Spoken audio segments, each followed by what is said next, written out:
स्वास्थ्य मुसीबत के बाद से देश की अर्थव्यवस्था चरमरा गई है। वहीं दूसरी ओर सरकार एक के बाद एक सरकारी कंपनियों का निजीकरण करती जा रही है।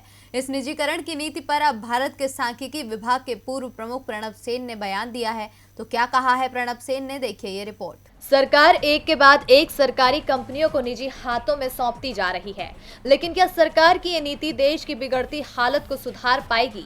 गिरती अर्थव्यवस्था को वापस पटरी पर ला पाएगी सरकार? इन सवालों के जवाब तो सरकार नहीं दे पा रही है, लेकिन इस नीति पर सवाल जरूर उठ रहे हैं। और इस बार भारत के सांख्यिकी विभाग के पूर्व प्रमुख प्रणब सेन ने भी इस पर अपनी प्रतिक्रिया दी है। प्रणब सेन ने कहा कि ये मंदी का साल है। इस दौर में सरकारी उपक्रमों का प्राइवेटाइजेशन भयभीत करने वाला ख्याल है। असल मुद्दा ये है कि इसके लिए ये गलत समय है, क्योंकि वर्तमान जरूरतों को पूरा करने के लिए वित्त क्षेत्र की वैध जरूरत आगे और कम होती जाएगी।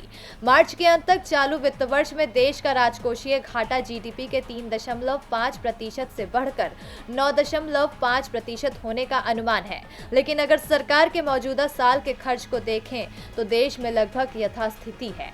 इसके साथ ही सेन ने कहा कि इस बार वित्त मंत्री निर्मला सीतारमण के बजट में रोजगार के मसले पर कुछ भी नहीं कहा। महामारी के दौर में जो राजकोषीय प्रोत्साहन दिया गया वो अर्थव्यवस्था के मुकाबले बहुत छोटा है। इसमें भी अधिकतर उपाय सप्लाई साइड के लिए हैं। किसी बड़ी परियोजना के लिए कोई आवंटन बजट में नहीं किया गया है। सप्लाई साइड को लेकर सेन से पहले देश के पूर्व वित्त मंत्री पी चिदम्बरम ने भी संसद में बजट पर चर्चा के दौरान इसे सप्लाई साइड का बजट कहा था। बता दें सरकार ने बजट 2021-22 में सरकारी कंपनियों के निजीकरण से 1.75 लाख रुपए जुटाने का लक्ष्य तय किया है।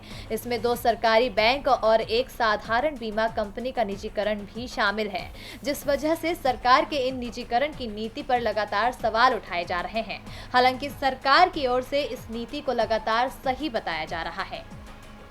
डीबी लाइव की रिपोर्ट।